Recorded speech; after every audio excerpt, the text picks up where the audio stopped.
Klic iz vesolja, kot lahko vidite, globokega vesolja tokrat. Lepo pozdravljeni na drugi seriji predavanj, astronomskih predavanj z osnovne in srednje šole.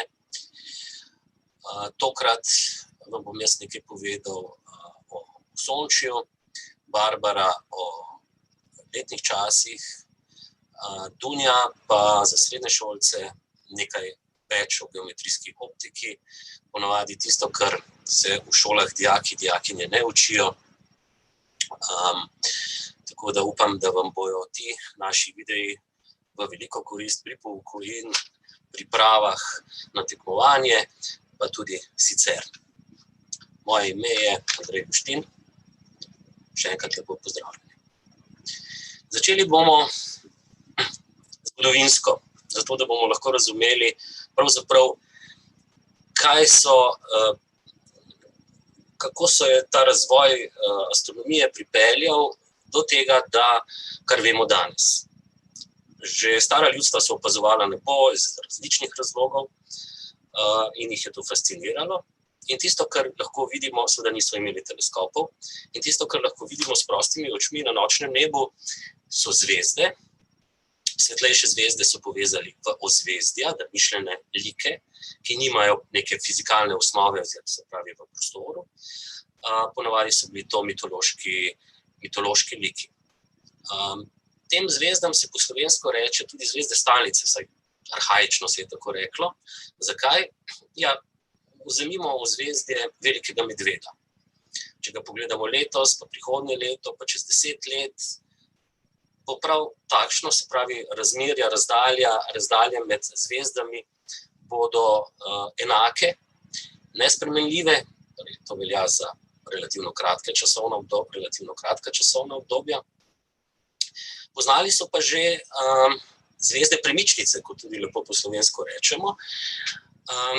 To so bile oziroma so zvezdice, ki pa nimajo stalne lege glede na ozvezdja, torej na zvezde stalnice, ampak med njimi potujejo. Danes vemo, da so to planeti. Zdaj, s prostimi očmi lahko opazimo Merkur, Venero, Mars, Jupiter, Saturn. Načeloma 5 planetov. In ti med letom potujejo med zvezdami in ljudje so kaj kmalu ugotovili, da je to njihovo potovanje precej nenavadno. Če si pogledamo zdaj slikco našo, torej posnetek Rimska cesta, ozvezdje Labod, tisti, ki ste malo bolj vešči astronomskih opazovanj, če ga pogledamo, torej v kateremkoli času bojo razdalje med zvezdami enake, se ne bojo spreminjale. Če pa najdemo na nebu tako rdečkasto premičnico, vemo, da je to Mars, in jo pogledamo ob različnih časih, recimo prvi dan, pa čez 5 dni, pa še čez 5 dni, ugotovimo, da se glede na zvezde stalnice premika, potuje. Ampak ne tako enostavno, recimo enostavno kot Luna, ki kar nekako, bi rekli, premočrtno potuje med zvezdami. Planeti pa počnejo med letom take lezanke. Tukaj imate približno na 5 dni posnetke položajev Marsa in ugotovimo, da Mars nekaj časa res potuje v izbrani smeri, potem se nekako ustavi. 18. aprila je bilo to posneto, leta 2011. Potem se njegova pot preusmeri, se zopet ustavi in spet naprej v začetni smeri. Se pravi, med letom, v nekaj mesecih, planet, torej Mars, opiše na nebu neko zanko. In ko so recimo v stari Grčiji nastali prvi modeli Osončja, se pravi, ko so začeli ljudje razmišljati o tem, kako bi opisali vesolje, so seveda na začetku menili takole: gibanja Zemlje ne čutimo, se pravi, mi torej mirujemo, vidimo pa, da se vse v vesolju premika, kroži okrog severnice, potem so pa še te premičnice, ki potujejo med zvezdami. In so rekli, torej, zvezda je v središču vesolja, z planeti, Sonce, Luna in zvezde, vse to potuje okrog nas. In težava so pa te zanke, ki jih planeti delajo po nebu. Kako opisati? Zdaj, če bi bil tale naš Mars enostavno na neki krožnici okrog Zemlje, potem ne bi delal zank. In so nekje do začetka našega štetja, samo trenutek, da se vrnem nazaj, do začetka našega štetja prišli do enega zanimivega geocentričnega sistema, torej takega sistema,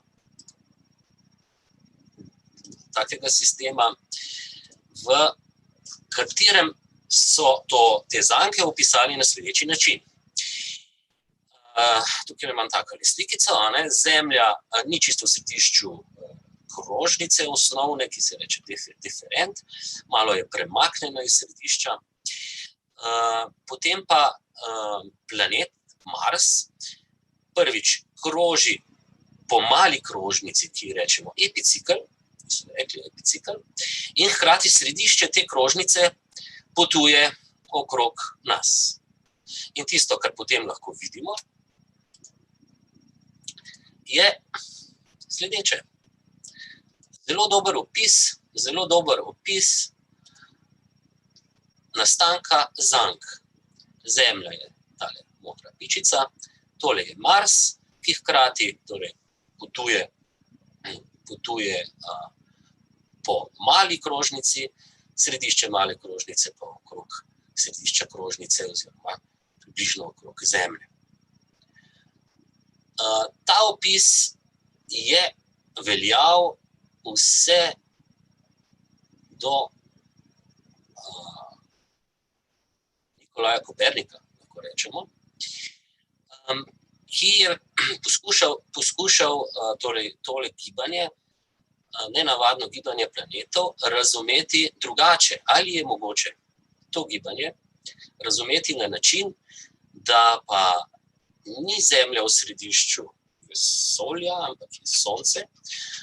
Mi smo na planetu, ki kroži okrog Sonca, in drugi planeti tudi krožijo okrog Sonca z različnimi hitrostmi, in zaradi tega, ker smo na premični ladji, ki se pelje okrog naše zvezde, nastanejo navidezne zanke, ker občasno torej dohitevamo oziroma prehitevamo tale naš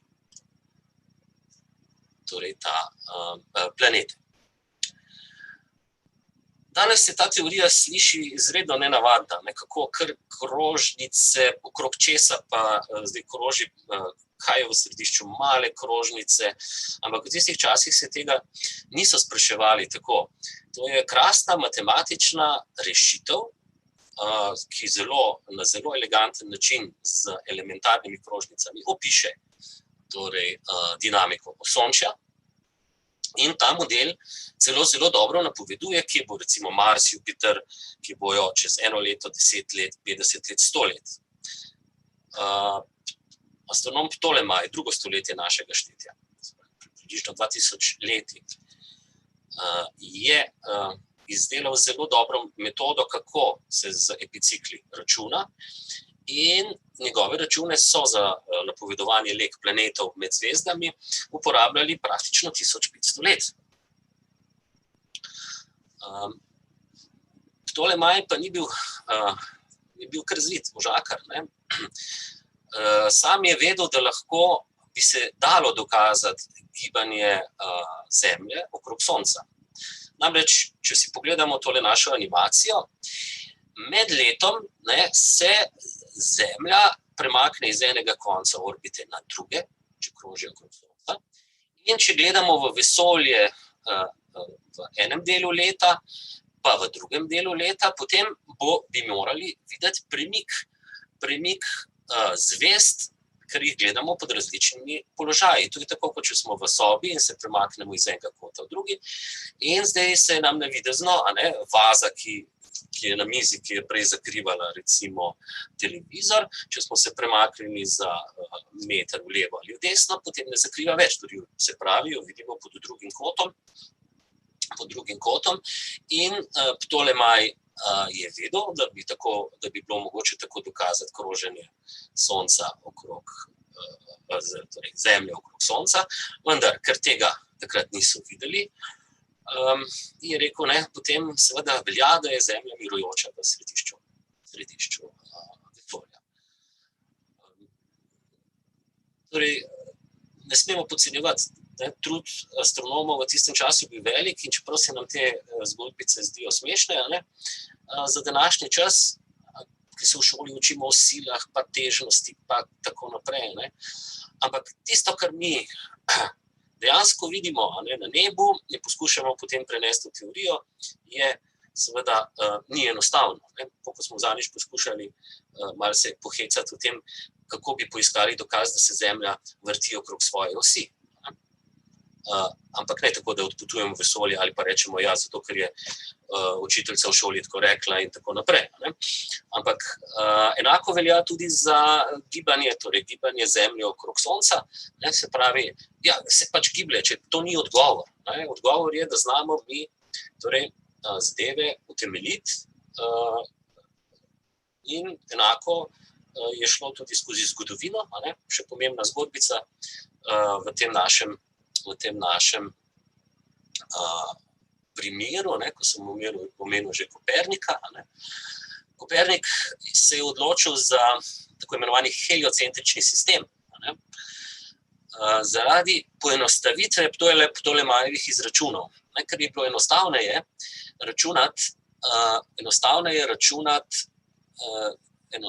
računati v njegovem modelu, kot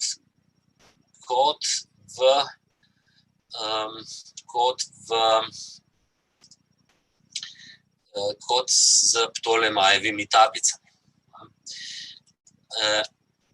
Zdaj,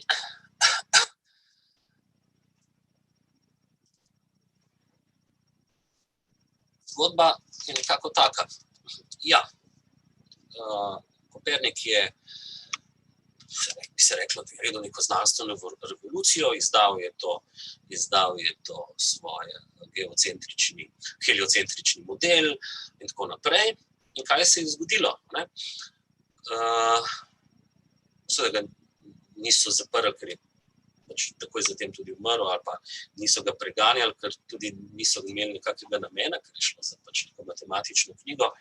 Izkazalo se je namreč to, da njegov model, če so šli iz trenutnih položajev planetov računati, kje bo Mars čez prihodnje leto ali Jupiter čez 10 let, so ugotovili, da ta njegov model ne daje dobrih rezultatov, oziroma daje precej napačne rezultate in ni požel veliko zadovoljstva med astronomi tistega časa, ker vendarle so imeli Ptolemajev model, ki je dal zelo dobre rezultate, nek Kopernik je pa si izmislil nekaj drugega, ki seveda je dal na slabe rezultate. In zdaj, kako je šlo potem naprej zgodba? Seveda danes rečemo, seveda se Zemlja skupaj s planeti kroži okrog Sonca. Kaj je bila težava gospoda Kopernika? Je bila ta, da je pri kroženju, torej pri orbitah, tirih planetov okrog Sonca, ohranil krožnice.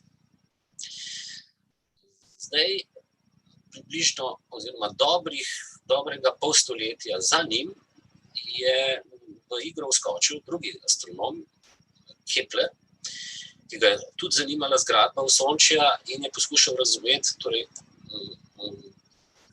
kako je zdaj s temi planeti. Tudi on je začel seveda z geocentričnim sistemom Zemlja v središču in tako naprej. Potem je pa na podlagi opazovanj danskega astronoma Tycha Braheja začel računati desetletja, da rečem drugače, in odkril nekaj nenavadnega. Odkril je namreč to, da planeti se ne gibljajo po krožnicah, teh lepih matematičnih krivuljah, ampak se gibljajo po elipsah. In tukaj je zdaj prišlo seveda do razlage, zakaj Kopernikov model ni dajal dobrih rezultatov. Namreč zato, ker so bile oblike orbit napačne, dovolj napačne, da so bile napovedi nezanesljive. In seveda se vprašamo, vedno se vprašamo, in znanost se vedno sprašuje, mi imamo napačen model, ki daje dobre napovedi, pa pravilni model, ki daje relativno slabe napovedi, kar pomeni, da šele z dodelavo potem se da ugotoviti, kaj je prav in kaj ne. In to je dolga zgodba v zgodovini znanosti, kateri model, kaj je res. Težava je torej, seveda, vi boste razumeli, ker vas to znanost zanima, da znanost napreduje in z novimi odkritji potem ovrže ali potrdi določene modele. Dobro, dajmo se vrniti v naše vesolje. Na eni strani si bomo ogledali tisto, kar je za nas pomembno, je prehod iz tistega, kar vidimo na nebu, in tistega, kako je v resnici v prostoru. Torej, na nebu mi vidimo sledeče. Desna slika zgoraj, tukaj imamo opazovalca, gleda proti Soncu in tukaj vidi eno svetlo pikico in to je planet. In če pogleda ta planet, čez nekaj dni se ta planet glede na Sonce tudi premakne. Upam, da vidite, to je zaporedje posnetkov, ki so narejeni v istem času, in vidimo, da planet glede na Sonce, ki je tukaj pod obzorjem, potuje. Potuje, se pravi, se mu bliža in se mu oddaljuje. Tukaj še en tak posnetek, praktično, ki zajema praktično skoraj celo leto. To so fotografije Venere, tukaj vmes manjkajo, ker je bilo verjetno oblačno. In vidimo tukaj le nekje Sonce v istem trenutku. Venera se 15. decembra je bila tukaj zelo daleč od Sonca, potem se je Soncu bližala, se mu čisto približala in v začetku bi moral tukaj septembra, se mu je Soncu približala in potem je nekako pri Soncu za to, da osvojimo osnovne pojme, tej kotni oddaljenosti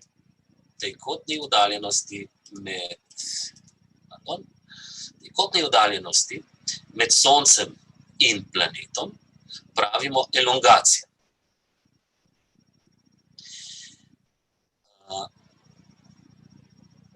Torej, tale kot. Največja elongacija je takrat, ko je planet navidezno najdlje od Sonca. Lahko sklepate, da planeti, ki so bližje Soncu, kot je Zemlja, se nekako oddalijo, do neke mere se oddalijo od Sonca in potem se mu spet približajo, nikoli pa ne bojo prišli opazovalcev za hrbet. Planeti, ki so dlje od nas, kot Zemlje,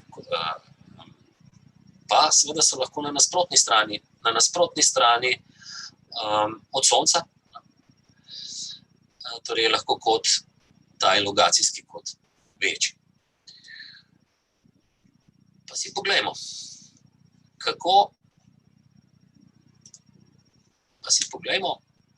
kakšne kote, oziroma kakšne pozicije v glavnem poznamo v primeru našega,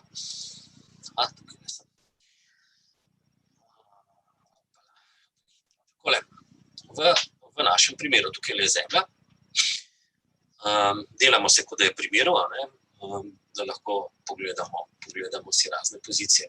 Tole je planet, ki je bližje Soncu kot Zemlja, recimo Venera. Ko je Venera med Zemljo in Soncem, je v zgornji konjunkciji. Rečemo, da je v zgornji konjunkciji, spodnji konjunkciji s Soncem. Ko je Venera na drugi strani, je v zgornji konjunkciji s Soncem. Če si zamislimo torej pogled na Osončje z vrha, torej z vrha pomeni, da tukaj je Zemljin severni pol, oziroma z vrha na ravnino ekliptike, torej ravnino, po kateri Zemlja kroži okrog Sonca.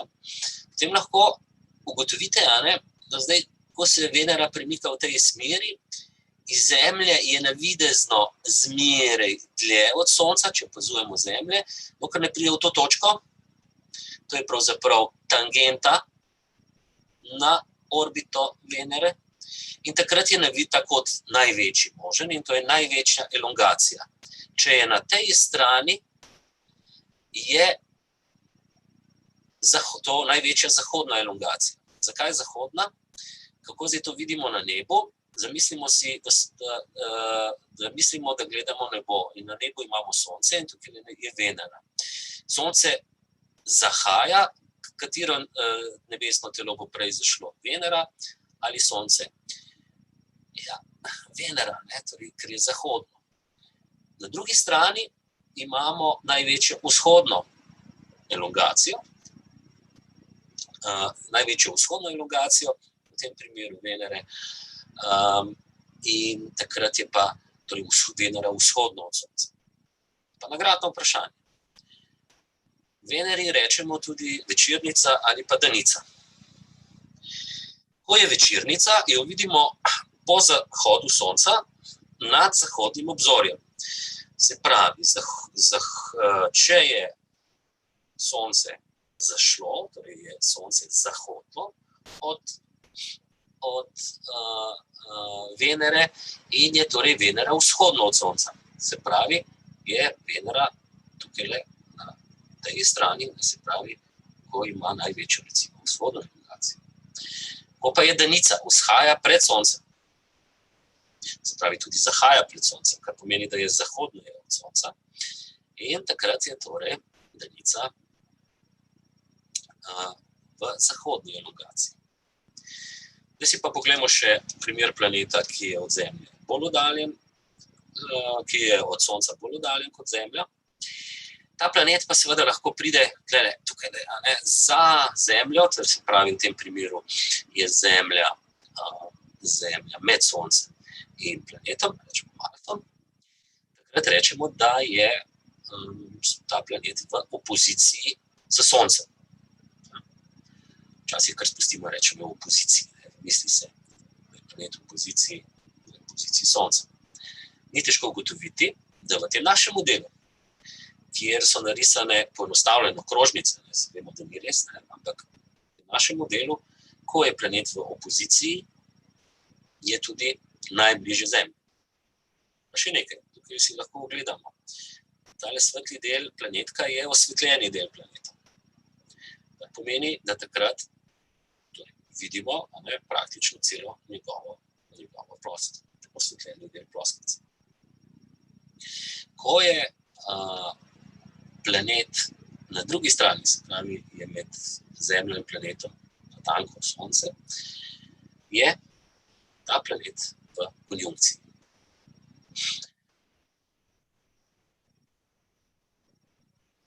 Tisto, kar bi še rad pokazal, naslednja stvar,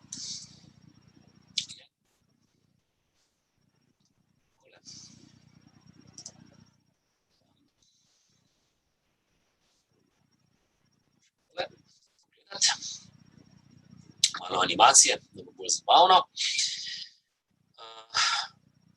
Tukaj imamo zdaj en primer, bom ustavil animacijo. Tole je Zemlja, tole je pa Venera. enote so astronomske enote. Lahko poudarimo še enkrat, ena astronomska enota je približno oddaljenost med Zemljo in Soncem za naše potrebe, sploh za osnovnošolske potrebe, ko obravnavamo orbite vedno kot krožnice, je to dovolj natančna definicija. Imamo gibajočo se Zemljo, gibajočo se Venero, smer proti Soncu. Tukaj spodaj imamo pa videz na nebu. V tej položaju, kot smo pokazali, vidite, je tale naša Venera zahodno od Sonca. Zdaj poženemo animacijo, kot se manjša, Venera se navidezno približuje Soncu in je za njim navidezno. Potem pa naprej. Zdaj pa pride na vzhodni strani od Sonca na naše nebo. Elongacija se veča, dokler ne doseže največje vzhodne elongacije. Kaj smo rekli, da je takrat? Če je Venera vzhodno elongacijo, potem jo bomo videli kot si sami. Poglejmo še malo.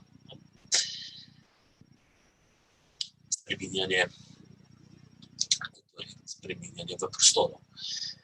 Pomembno je razumeti tisto, kar vidimo na nebu, to je spodnji del slike, in tisto, kar se v resnici v prostoru v Sončju dogaja.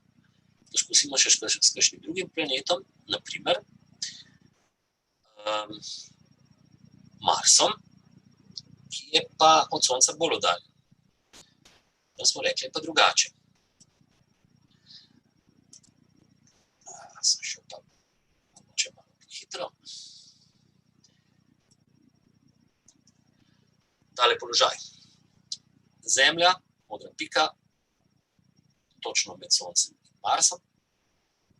Mars je v opoziciji. Takrat je tudi v najugodnejši legi za opazovanje. Še eno stvar lahko si zdaj tukaj ogledamo pri tej naši opoziciji Marsa. Če zamislimo zdaj tukaj sončne žarke, ki osvetljujejo Zemljo. Na tej strani proti Soncu je dan, na tej strani je noč. Na Marsu je na tej strani dan, to je osvetljeni del, na tej strani je noč. Se pravi, če smo na temni strani, se pravi, torej, če je pri nas noč, bomo Mars videli, polovico, torej celo njegovo ploskvico osvetljeno kot krogec, in najvišje na nebu, ta prehod je pa seveda najtežji za razumeti, bo natanko polnoči. Zakaj?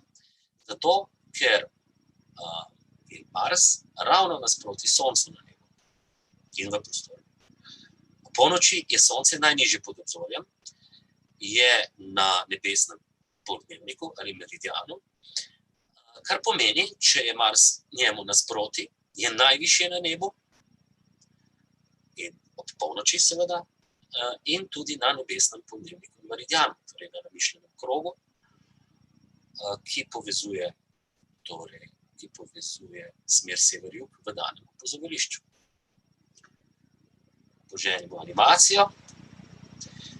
Spodno še nismo pogledali, se pravi, razdalja med Soncem in Marsom je 180 stopinj, se pravi, čisto na drugi strani neba.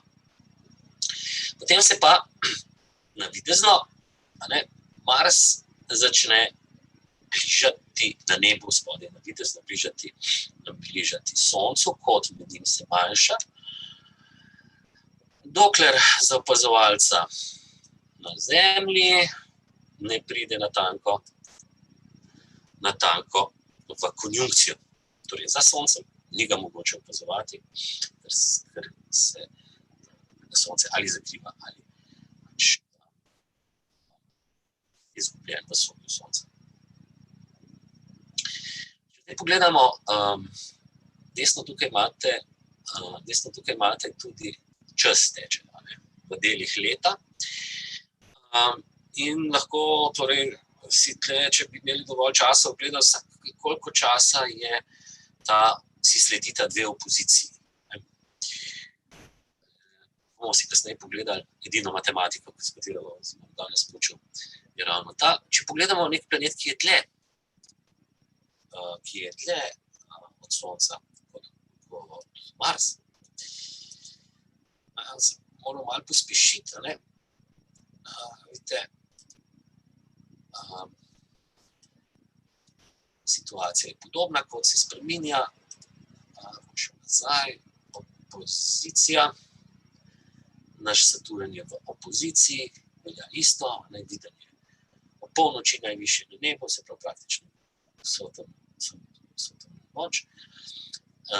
V prostoru je nam tudi najbližje načeloma, če ustrajamo pri krožnih orbitah. In potem seveda po opoziciji se navidezno približa Soncu. Če pogledate še enkrat, če spremljate gibanje Saturna med ozvezdji tega spodaj, lahko vidite tudi njegovo napredno in retrogradno gibanje, ki je posledica tega, da se mi gibljamo po krožnici.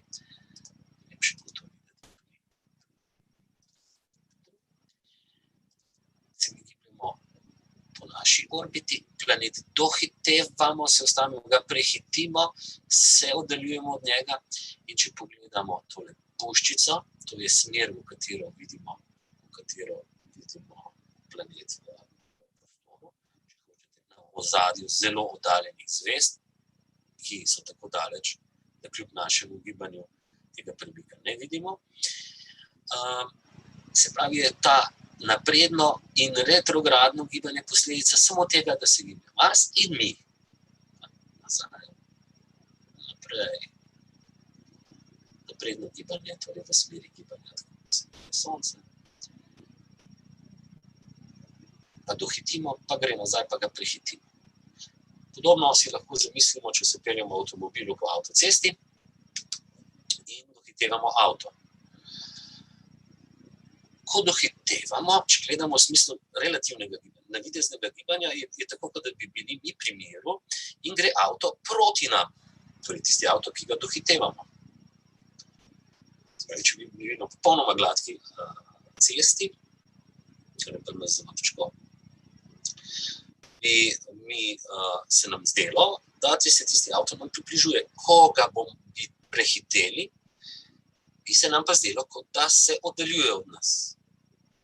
Se pravi, najprej bi ga videli, kot da se giblje v eni smeri, potem pa drugi. Enako podobno je pri planetih. Torej, navideznem gibanju planetov po nebu. To je zdaj tudi odgovor, zakaj, če vzamete vrtljivo zvezdno karto, na vrtljivi zvezdni karti imate narisane ozvezdja, zvezdne stanice, če smo pri tem arhaičnem izrazu, v planetu pa ne. Planeti ves čas spreminjajo svojo lego v prostoru, mi tudi. In zaradi tega na taki karti zelo težko, da bi ta podatek imeli. Tisto, kar je pa zanimivo oziroma pomembno, je sledeče. O tem bo sicer več povedala Barbara kasneje, ker se bo ukvarjala torej z orbito Zemlje in tako naprej. Še en naš pogled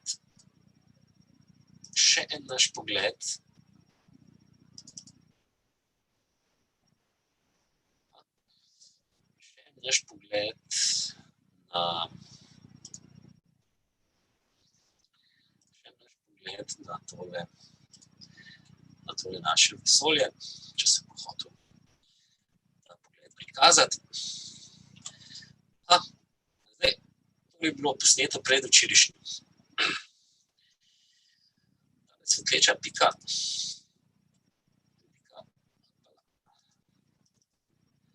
Luna, ne, to je osvetljeni del, to je neosvetljeni del, če hočeš. Andrej, vidimo tvoj direktorij, ne vidimo slike. Pardon, se opravičujem.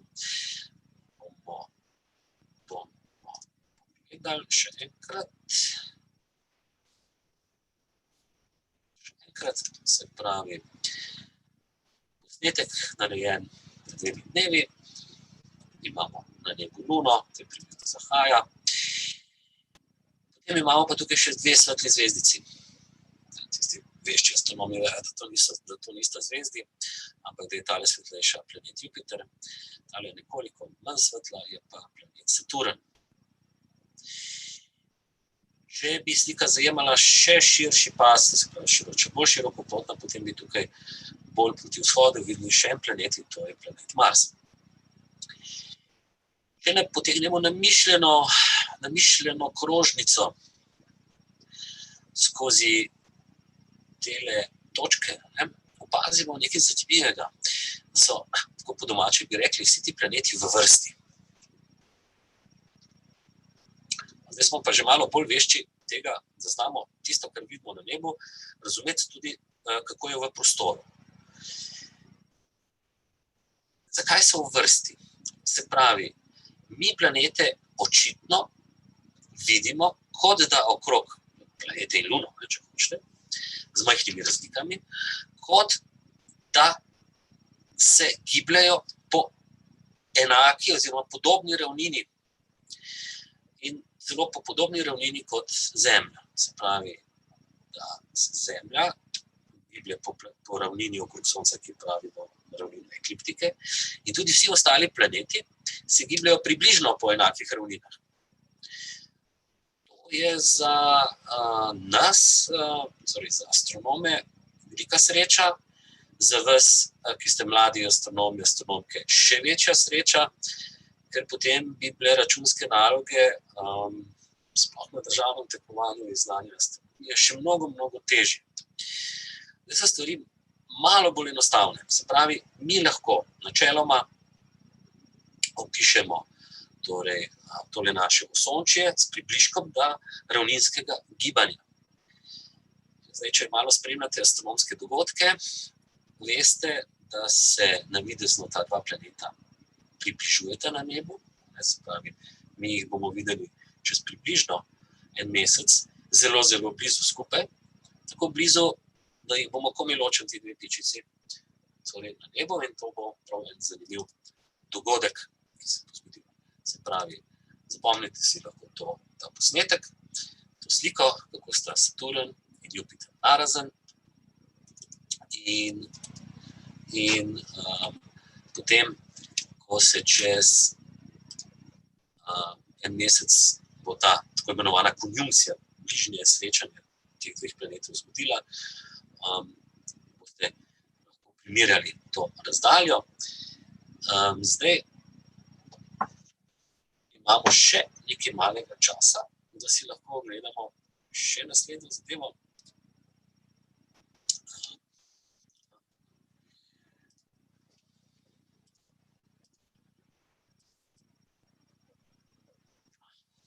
Tole zadevo. Tole ste najbrž že videli, tisti, ki ste prejšnjič gledali naše oddajanje. To je Venera, posneta pri nas.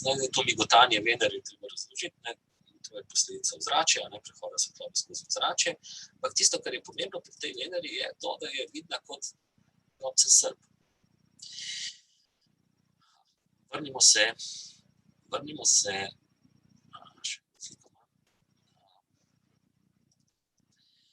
Si tole pogledati.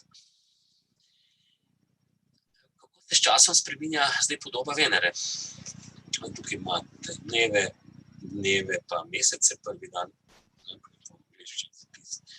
so dnevi, drugi dan in mesece, in vidimo, da je Venera v nekem obdobju vidna kot tanek srp, potem pa kot lunce ali kaj takega, prvi krajec ali pa zadnji, če hočete. Da je njena kotna velikost, torej navidezna velikost na nebu različna, takrat, ko je bolj polna, je manjša, takrat, ko je srp, je ta večja. Spet napravimo vprašanje. Kdaj je najsvetlejša? Dajmo si pogledati. Še enkrat naš model osončja. Še enkrat naš model osončja.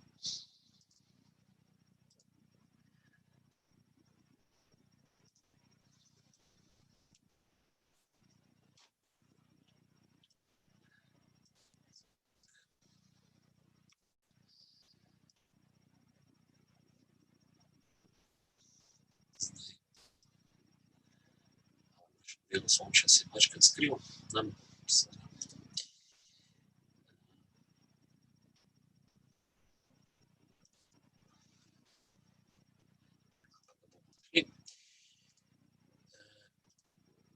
Zakaj je to tako?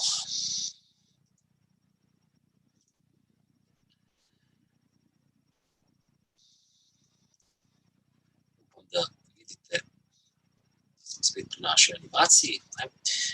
Izbral bom torej gledišče našo Zemljo, eno astronomsko enoto in Venero. Če postavim Venero med Zemljo in Soncem, potem vidim njen neosvetljeni del.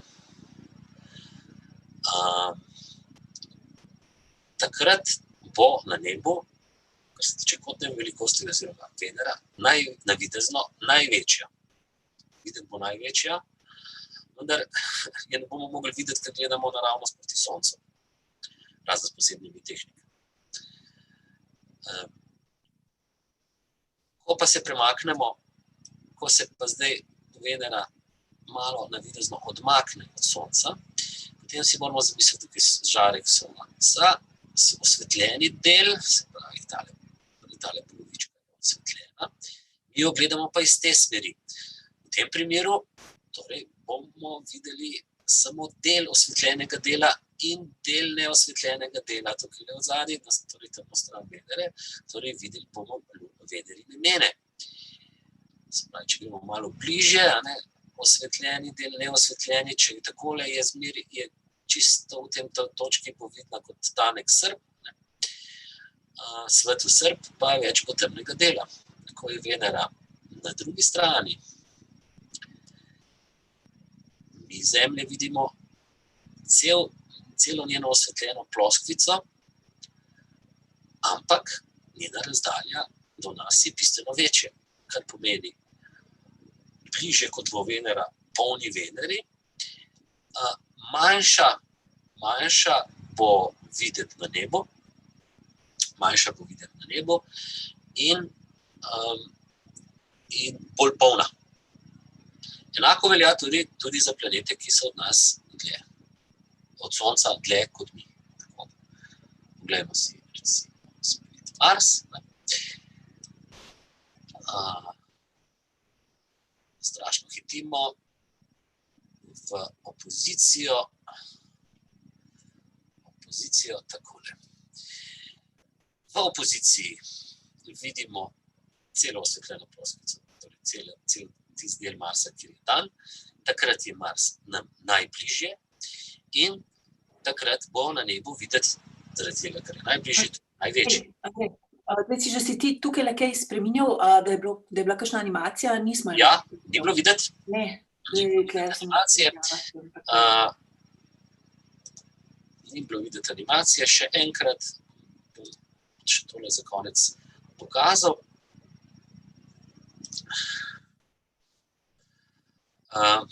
Torej, zdaj smo spet pri Marsu.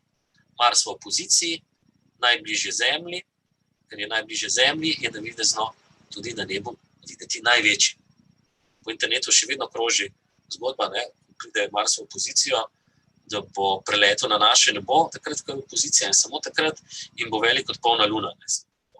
Ne drži, Mars je po premeru pomanjši od Zemlje, zelo daleč in nikakor ni velik polna luna. Ko se oddaljujemo od opozicije, se oddaljenost med Marsom in Zemljo povečuje in navidezno se tudi njegova velikost, njegove navidezne ploskvice na nebu manjša. Zato pravijo astronomi, najlepše je opazovati zunanje planete ob opoziciji.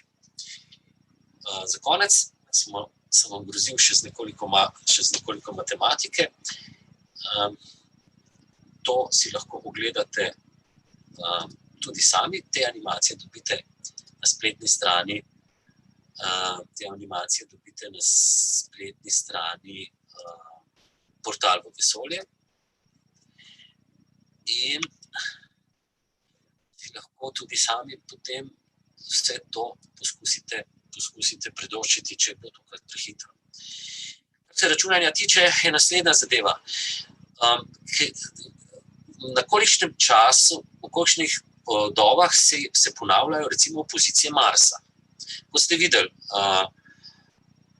kdaj se zgodi opozicija in naslednja opozicija odvisna od dveh zadev, torej od gibanja Zemlje okrog Sonca in od gibanja dotičnega planeta okrog Sonca. Tole enačbo, ki upam, da jo vidite na tej spletni strani, jo boste kar krepko potrebovali pri obravnavanju oziroma pri računskih nalogah, sploh v višjih razredih, pri vprašanju vsake koliko let je opozicija, recimo Marsa.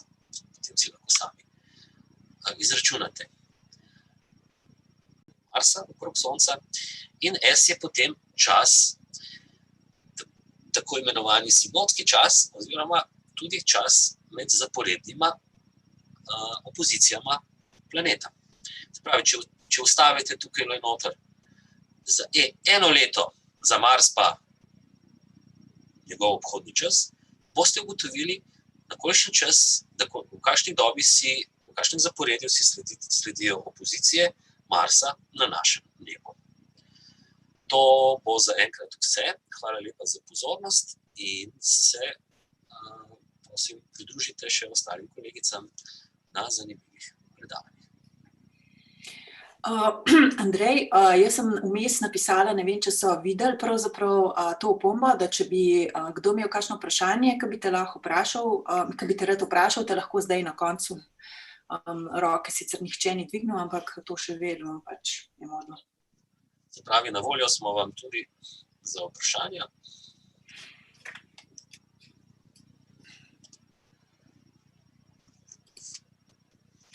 V glavnem za strokovno vprašanje. Ja, zdaj tudi lahko si vključite sami mikrofone in to vprašate. No, jaz pa med tem, kdo zbira pogum, da vpraša, mogoče pokažem tole stran, ker si li zaključil.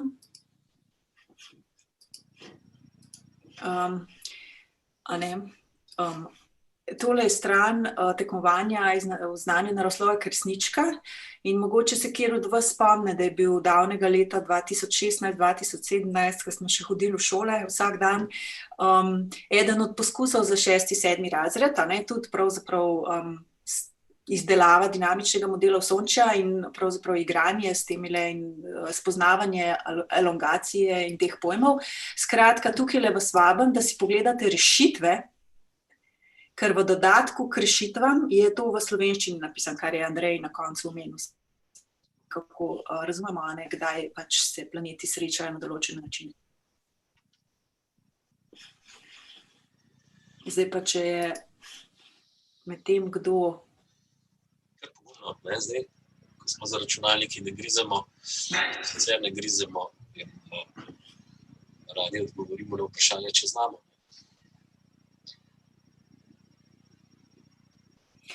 Dobro, če ni, naredimo 10 minut odmora in nadaljujemo ob 16:00.